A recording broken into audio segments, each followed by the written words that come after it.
दुनिया भर में खुले जंग के मोर्चे की तस्वीर अब बदलती हुई नजर आ रही है। पहले रूस और अमेरिका की भूमिका अलग अलग पक्षों को ताकतवर बनाने की थी, लेकिन अब रूस और अमेरिका एक दूसरे से टकराने के लिए आमने सामने आ गए। हालांकि अभी अमेरिका की भूमिका भड़काने वाली, लेकिन रूस ने नेटो देशों के खिलाफ डायरेक्ट मोर्चा खोल दिया और मुमकिन है कि जनवरी 2025 के मध्य में युद्ध की ये चिंगारी ज्वाला भी बन जाए। ऐसा क्यों कहा जा रहा है, इस रिपोर्ट में आप देखिए। रूस वर्सेस अमेरिका जंग का ट्रेलर देखा।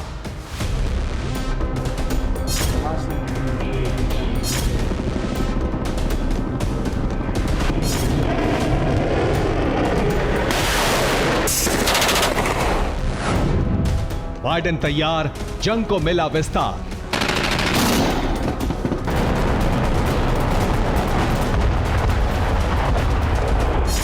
दुनिया में दो ही पावर सेंटर हैं, शांति स्थापना और महाविनाश के दो ही केंद्र हैं, क्रेमलिन और व्हाइट हाउस।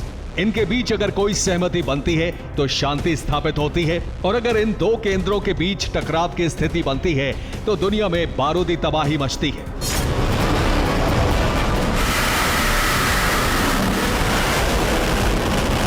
हालांकि ये दोनों महाशक्तियां सीधे आमने सामने टकराने से बचती हैं, इसलिए किसी एक देश या दो देशों में जारी संघर्ष के रूप में वो अपने अपने पक्ष चुनते हैं और अप्रत्यक्ष जंग का हिस्सा बनते हैं।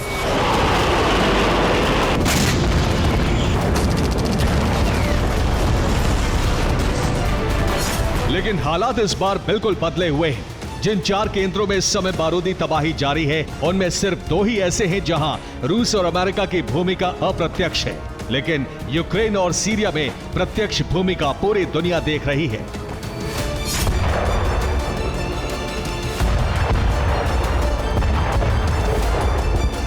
और इस भूमिका को सीधे टकरार के मुहाने तक ले आए हैं अंतर्राष्ट्रीय राजनीतिक हालात, जिसके बारे में हम आपको आगे बताएंगे। लेकिन उससे पहले सीधी जंग का मुहाना हम आपको दिखाते हैं।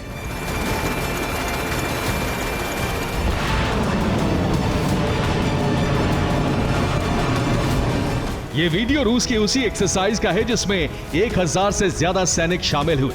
ड्रिल को लीड कर रहा था एडमिरल अलेक्जेर मोइसेव, जिसके साथ फ्रिगेट एडमिरल गोर्शकोव और एडमिरल गोलोवको भी एक्शन में थे। रूस से सारी जानकारी के अनुसार इस ड्रिल में 10 शिप शामिल थे। उसके अलावा इस ड्रिल पर निगरानी के लिए आसमान पर रूस के अत्याधुनिक MiG-31 fighter jets Kinjal hypersonic missile के साथ निगरानी में लगे थे। और सबसे ज्यादा चौंकाने वाला दृश्य था फ्रिगेट से जिरकॉन हाइपरसोनिक मिसाइल लॉन्चिंग।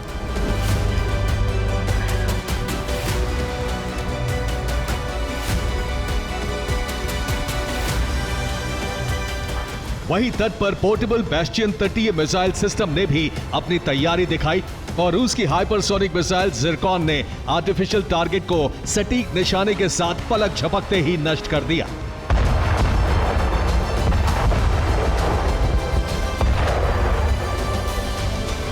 वहीं एक खबर यह भी आई कि पुतिन के आदेश पर एक गुप्त डीजल इलेक्ट्रिक सबमरीन से मिसाइल लॉन्च की गई है, जिसने कैलिबर क्रूज मिसाइल से कई लक्ष्य भेदे हैं। लेकिन सवाल इस एक्सरसाइज के मायने का है। रूस ने यूक्रेन की तबाही और सीरिया में अमेरिका से टकराव के बीच ऐसा क्यों किया?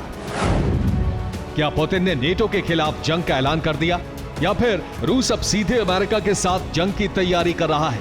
कहीं ऐसा तो नहीं कि रूस अब नेटो देशों पर हमले के साथ जंग को विस्तार देना चाहता है?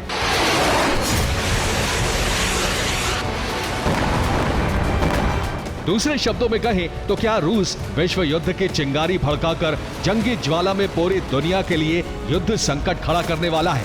सवाल कई हैं, लेकिन आपको जानकर हैरानी होगी कि इसका जवाब रूस से नहीं बल्कि अमेरिका में बदले आंतरिक राजनीतिक हालात से मिलता है।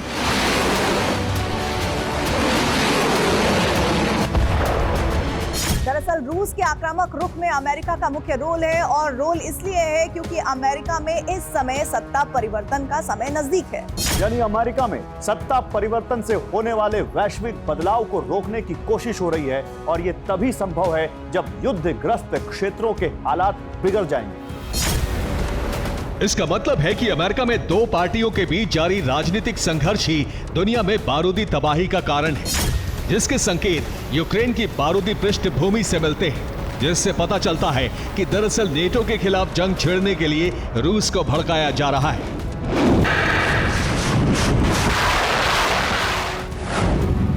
और भड़काने के संकेत ये है कि अमेरिका से यूक्रेन को रूस के अंदर हमले के लिए लॉन्ग रेंज वेपन दिए गए हैं। इसके बाद यूक्रेन ने लॉन्ग रेंज वेपन का उत्पादन तेज करने की अनुमति मांगी, जिसे तुरंत स्वीकार कर लिया गया।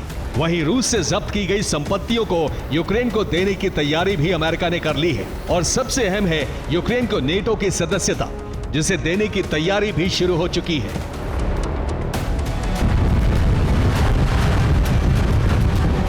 इसलिए पुतिन ने भविष्य की आशंका को भांपकर ड्रिल के रूप में बारूदी ट्रेलर दिखाया है। अपनी उस ताकत की नुमाइश की है जिस पर नेटो देशों को संशय था, और नेटो को इस ताकत का एहसास कराने के लिए सबसे अहम कदम है बाल्टिक सागर में रूस का एक्शन, जिसकी जानकारी जर्मनी ने दी है।